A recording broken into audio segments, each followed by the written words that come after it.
Tayo po ay dadako na sa pang-apat na manalangin mula sa Espiritu Santo ni Inang Lina at sa interpretasyon mula sa Espiritu Santo ni Inang Diyos.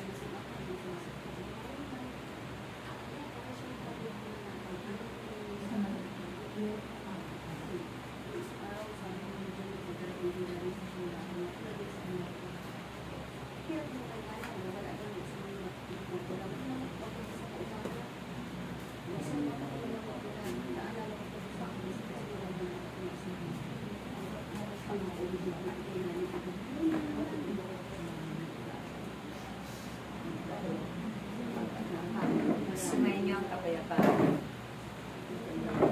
Sumayin niyo ang aking pag-ibig. Sumayin niyo ang aking biyaya at grasya. Ako ang Diyos ang pahanggang ngayon na nararapat kilalanin kapurihan ng lahat ng aking nilikha sa sanglibutan. Ang lahat ng nananalangin sa aking harapan ng dambana, nagpupuri at tumatawag sa aking pangalan ay maliligtas. Maraming bagay ang darating at magaganap ang mundo. Subalit po kayo mag-alala. Pananalangin na may pagkakaisa ay inyong ganap. Sa araw ng aking tingin, ako'y naroon. 10 ng aking mga anghel. Kami ang inyong espesyal na panahon. At isang selebrasyon sa muling pagkabuhay ng aking lutong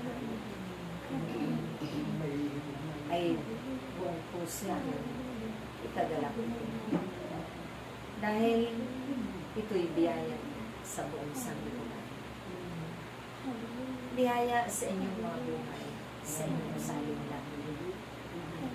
Kung kaya't kayo man ipagsunitapan ang mapagtagumpayan ninyo. Napakahirap ng inyong mga pagpuli akin. Subalit magiging magaan lamang dahil kayo nanapit sa akin. Magiging madali lamang dahil sa inyong mga buhay ang pagpapahagi ng mabubuhay. Kaya po kayo magiging madali lamang ang pagpapagalitan sa may mga karamdaman o pagpapaktan tanong. Dahil kayo lahat ay aking binayaan ng aking karagdagan mo pa yan aking upang masigit kayo na maging matatag sa paglilingkod sa kapwa sa Diyos na inyong sinasabi. Ililigtas ko kayo sa mga kapatid. 10 na inyong pangalasan. Ipapadala ko lagi ang aking mga anghel upang kayo ay bantayan. Sa inyong paroonan ang aking kapatid. Kaya't ipakilala ninyo ako sa buong sanglibutan. At ang inyong pangangalangin ko ay aking pinasasalamatan ngayon pa lang. Dahil sila ang aking pinananabi. Sila rin ay magiging lingkod upang makamtan din nila ang bagong buhay. Dahil napakahalaga ng bagong buhay. Dito pa lamang sa lupa. Nakamit na nyo ang mga bagay. Ihanda ninyo lagi ang inyong mga pagsasama. Sa tuwing kayo'y naroon sa aking templo, sa aking piling. Huwag kayong mahihiyang matatakot. Huwag kayong mag-aalala. Dahil ako ang bahala sa lahat ng ito. Ibubuhos ko ang mga kakalimutan at karunungan sa inyo upang ipagsigawan ninyo ang salita na kailangan pagsasabi. Subalit ang salita ko ay mananatili ito magpahanggang sa walang. Ako na. Ako si Yahweh. Na kailanman ay hindi nagbabago. Ano man ang inyong mga kailangan o pangangailangan sa araw-araw ninyong mga pamumuhan. Ako yan. Kaya, tandaan ninyo lagi na kung si Yahweh lamang ang mapangyayari ko sa inyo. Sa isang kumpas ang aking mga kapatid. Ito'y sa iyo. Walang kabiguan sa piling ni Yahweh. Walang takot at mga mulang sa piling ni Yahweh. Lahat pag-iibigan ng kapayapaan ng kagalakan. Lahat magtutulungan at magmamalasakit. Lahat magpapatawaran sa isa't isa. Magpupunuan ng mga pagpupulan ng tawag isa. Dalihan ang aking kalooban sa inyo. Inisasalamatan ko ang aking buting na pagkasto na kailanman hindi niya pinaginawakan ganapin ang kanyang pinagawa. Marami siyang napapagaling aking mga.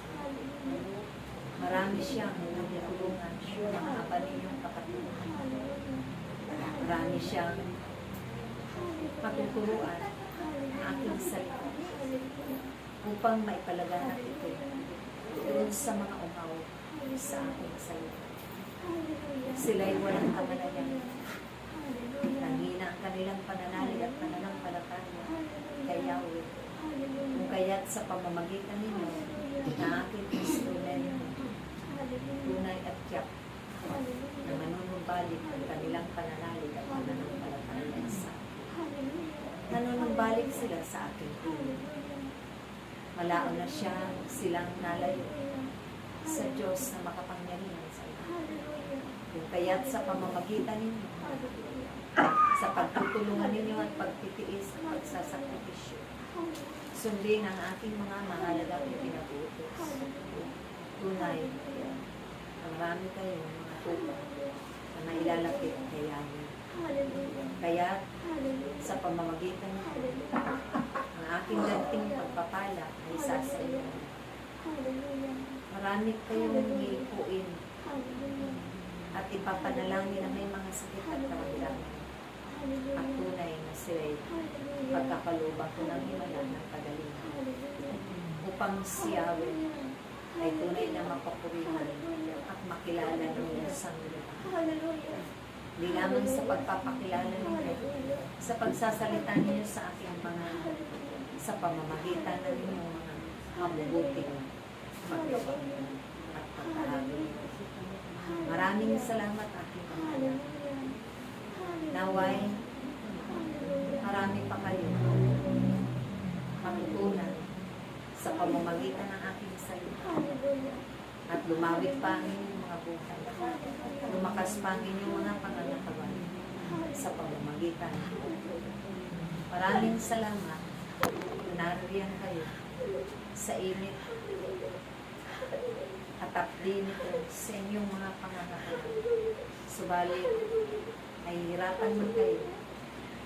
Ako'y inyong pinapahalaga. Kaya't ang pagpapahalaga ninyo kay Yahweh ay buong puso ko pinagagala. Pinasensya ito. Sa pagtawag pa lamang ninyo sa aking pangalan. Ito'y isang napakagandang albi nakakarating sa akin doon sa kanila. At ito ang aking laging ibig marinig.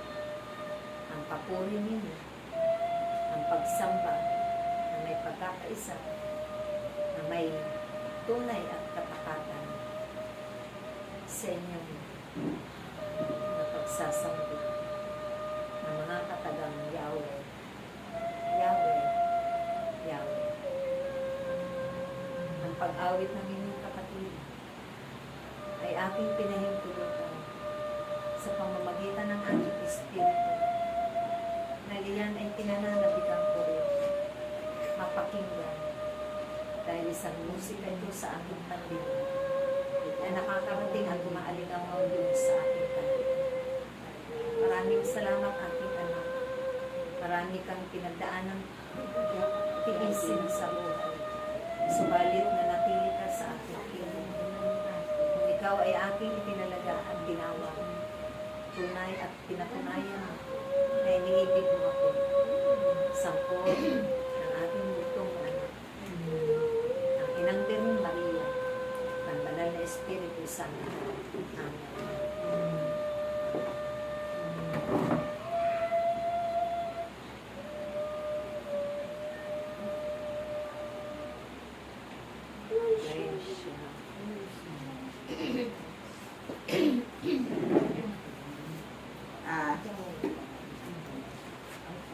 Share ko lang.